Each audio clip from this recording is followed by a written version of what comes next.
እነዚህ ውስብስብ ፊደላትን ስታነቡ ማለት ነው የምታነቡት ዋናው መጀመሪያ ማለት ነው ሁለተኛቸውን ወስዳችሁ ዋ መጨመር ነው እስከምትለምዱ ድረስ ማለት ነው።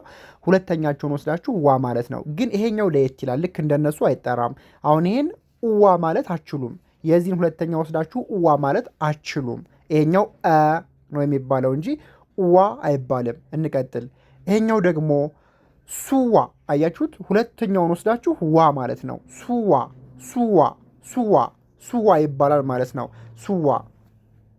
ይሄኛውም እንደዛው ሞክሼ ስለሆነ ማለት ነው ሁለተኛውን ወስዳችሁ ዋ ማለት ነው። ሁለተኛው ሱ ነው። ከዛ ዋን ስትጨምሩ ሱዋ ይህን ፊደል ይሰጣችኋል ማለት ነው። ይሄኛው ደግሞ ሁለተኛው ሙ ነው አይደል? የመቤት ሁለተኛ። ከዛ ዋ ስትጨምሩ ሙዋ። ይሄኛው ስሙ ሙዋ ነው ማለት ነው። ሙዋ ሙዋ ሙዋ።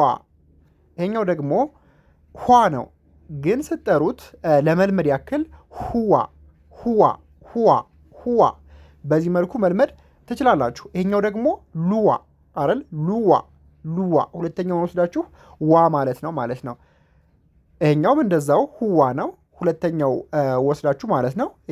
የሃ ቤት ነው ይሄ የሃ ስምንተኛ ማለት ነው፣ ወይም ውስብስብ ፊደል።